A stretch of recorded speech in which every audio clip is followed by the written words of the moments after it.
warahmatullahi wabarakatuh. Waalaikumsalam warahmatullahi wabarakatuh. Gimana kabarnya hari ini? Baik. Sehat semua? Sehat. Sehat semua ya. Sebelum memulai pembelajaran hari ini, alangkah baiknya kita membaca doa terlebih dahulu agar pembelajaran hari ini dapat memberikan kita keberkahan. Doa boleh dipimpin sama ketua kelasnya. Silakan. Latihan. Siap. Sebelum kita mulai belajar, alangkah baiknya kita berdoa agar badan kepercayaan masing-masing. Berdoa dimulai. Bismillahirrahmanirrahim. Amin. Terima kasih. Selanjutnya Ibu akan mengecek kehadiran. Di sini ada yang nggak masuk? Masuk semua ya? Iya. Hadir semua. Masih ada yang ingat pembelajaran pertemuan sebelumnya tentang apa? Boleh? Tentang Pancasila sebagai pandangan hidup bangsa, fungsi dan implementasinya. Ya, Pancasila sebagai pandangan hidup bangsa, fungsi dan juga implementasinya. Untuk pembelajaran hari ini kita akan lanjut dari pertemuan yang sebelumnya, yaitu Pancasila sebagai sumber dari segala sumber hukum. Untuk menambah semangat kita di pembelajaran hari ini, Ibu akan mengadakan ice breaking terlebih dahulu. Ice breakingnya tepuk semangat, dang ding ding dulu. Tahu semua? Tahu. 1, 2, 3, tepuk semangat. Dang dang dang. Ding ding ding.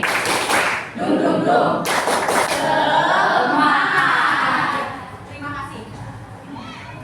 Nah, untuk pembelajaran hari ini, Ibu mempunyai tujuan pembelajaran yang harus dicapai oleh peserta didik. Setelah mengikuti pembelajaran peserta didik, mampu yang pertama menjelaskan pengertian Pancasila sebagai sumber dari segala sumber hukum dengan benar.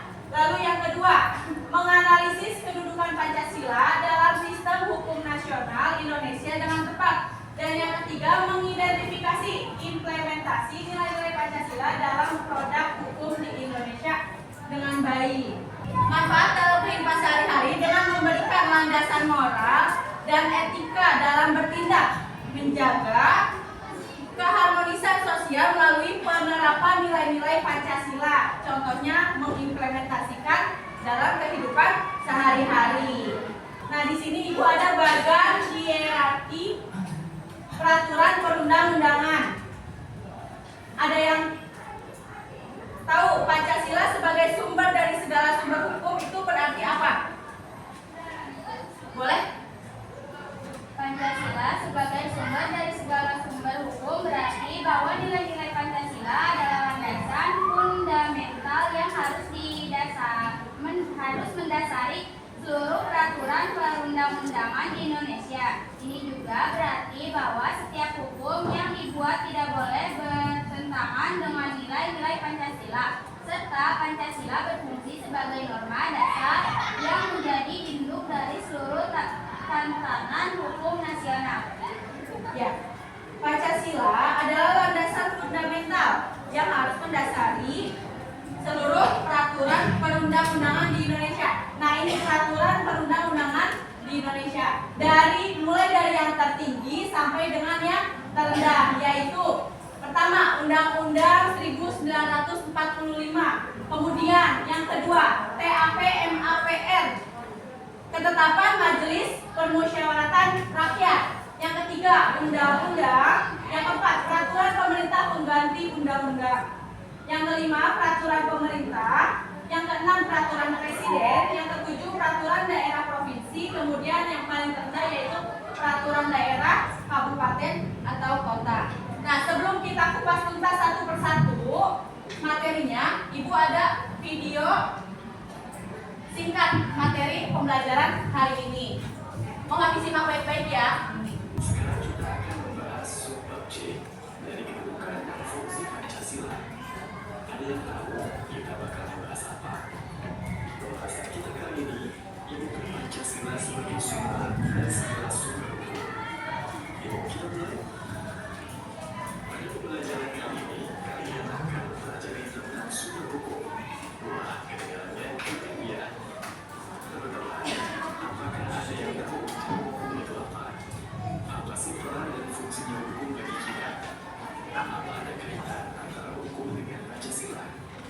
dan bagaimana kedudukan Pancasila sebagai sumber dari segala sumber hukum.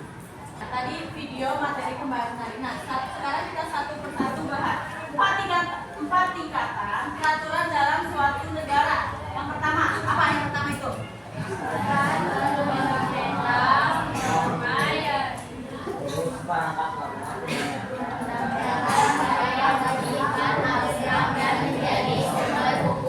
Ya. Lalu yang kedua, stat.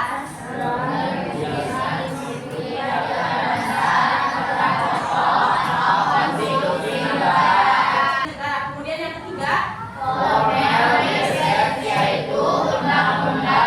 ya, yang ketiga yaitu formal gazette, yaitu undang-undang. Yang keempat,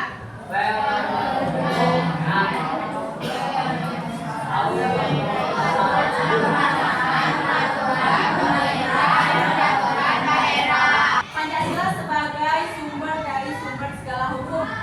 Posisinya ada di yang pertama, kedua, ketiga, atau keempat. Posisinya itu ada pada yang pertama. Bawa buku modul. Di situ di halaman 24. Berdasarkan teori, maka Pancasila menempati posisi yang pertama karena ditegaskan dengan dokumen resmi kenegaraan yang berwujudkan undang-undang.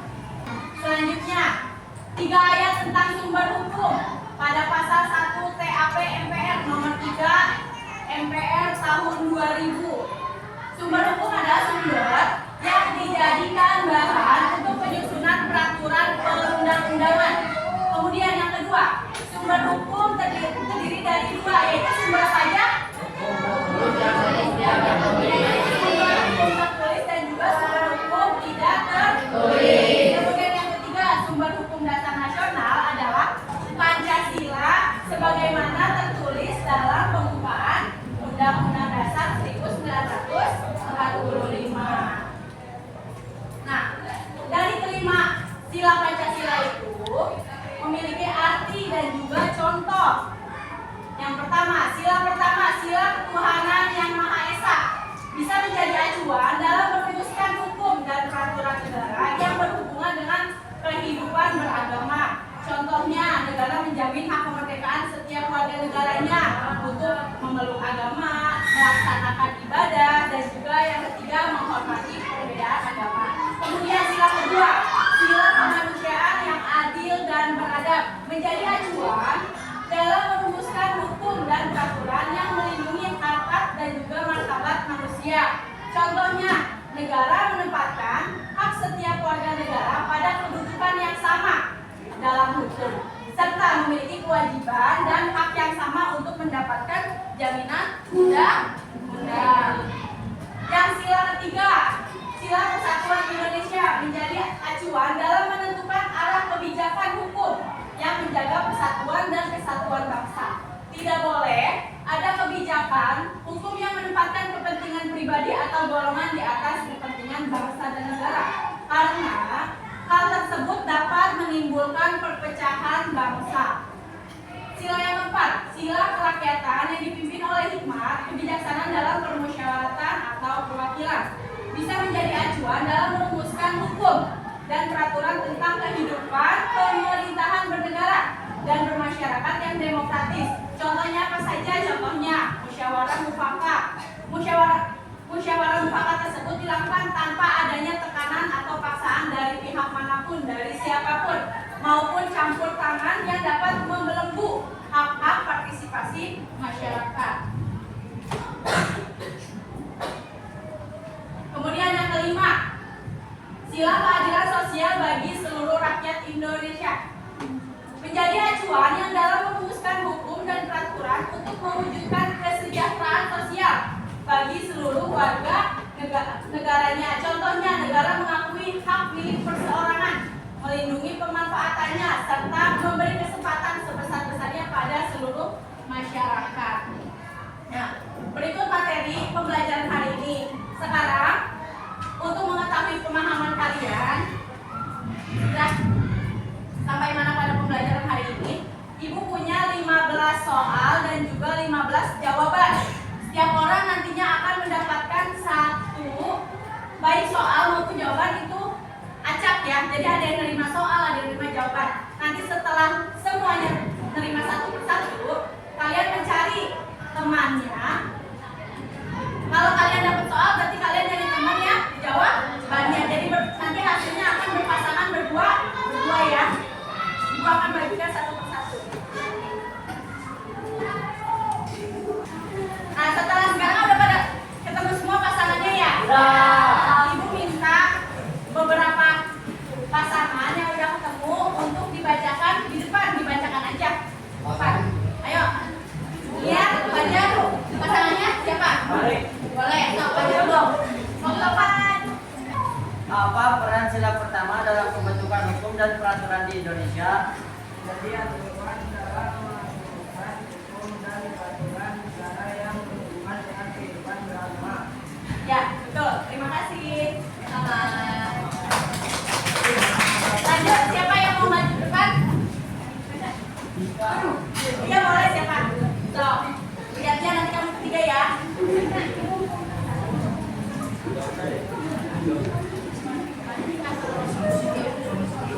Apa contoh dari sila keempat pada Pancasila sebagai sumber dari segala sumber hukum? Musyawarah mufakat tersebut dilakukan tanpa adanya tekanan paksaan maupun campur tangan yang dapat membelenggu hak-hak partisipasi masyarakat. Ya, benar. Selanjutnya, Pak Polisi. Selanjutnya siapa? Ayo kamu yang ketiga tadi.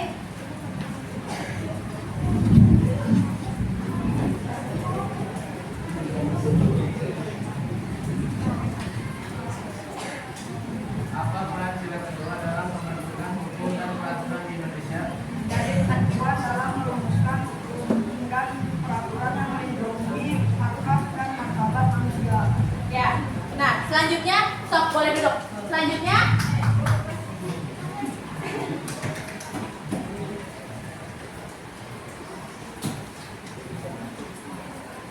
Apa yang kamu ketahui mengenai formal gazette? Formal gazette yaitu undang-undang. boleh duduk. Ada lagi yang mau maju ke depan? Nah, boleh. Sok kamu.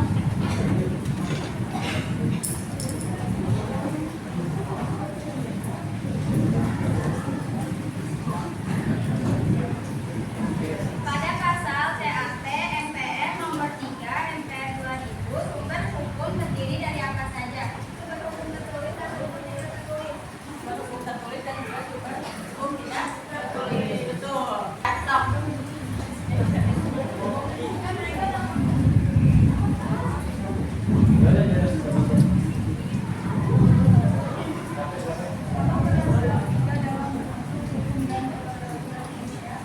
Dari aturan dalam menentukan arus kebijakan hukum yang menjaga kesatuan dan kesatuan bangsa. Ya, benar. Sok, boleh duduk. Satu lagi, satu pasangan lagi ada yang mau maju? Boleh, sok.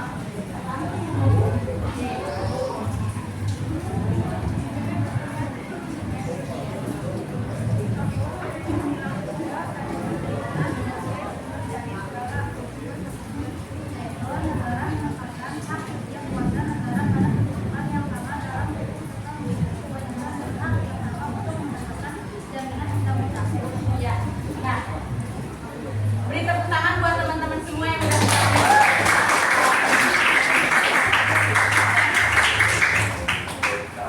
dari penjelasan dari beberapa teman di depan, lalu penjelasan dari video dan juga bahas satu persatu dari PPT. Apa kesimpulan pembelajaran hari ini? Kesimpulannya yang pertama,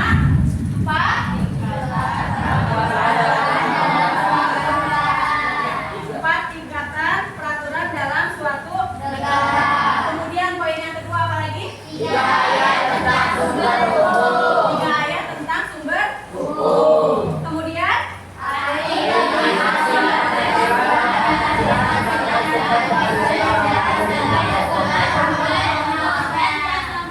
ada yang bisa menyebutkan contohnya dari setiap sila nggak?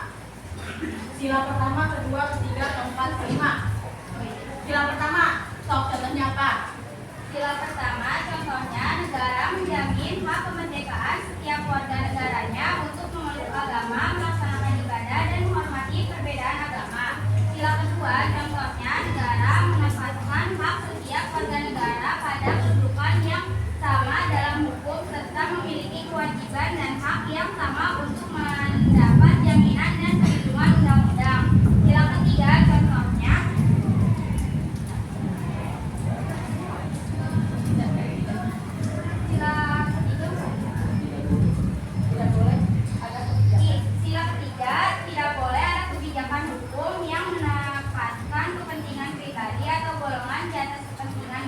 dan negara karena dapat menimbulkan perpecahan bangsa.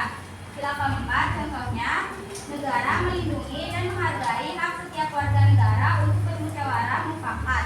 Sila kelima, contohnya, negara mengakui hak milik perorangan, melindungi pemanfaatannya, serta memberi kesempatan sebesar-besarnya pada masyarakat. Ya, jadi tadi adalah kelima contoh dari setiap sila Pancasila, di mana Pancasila adalah segala sumber hukum. Ada pertanyaan mengenai pembelajaran hari ini? Ada tidak? Nggak ada? Nah, Ibu akan memberitahukan pembelajaran di pertemuan berikutnya, yaitu tentang Pancasila sebagai kepribadian bangsa. Ibu harapkan selama kalian di rumah menyempatkan waktu untuk belajar tentang Pancasila sebagai kepribadian bangsa. Mungkin cukup sekian materi pembelajaran Ibu hari ini. Pembelajaran hari ini kita tutup dengan doa. Doa boleh dipimpin sama ketua kelas. Belajar. Siap. Sebelum mengakhiri pembelajaran, alangkah baiknya kita berdoa menurut agama dan kepercayaan yang masing-masing. Berdoa dimulai.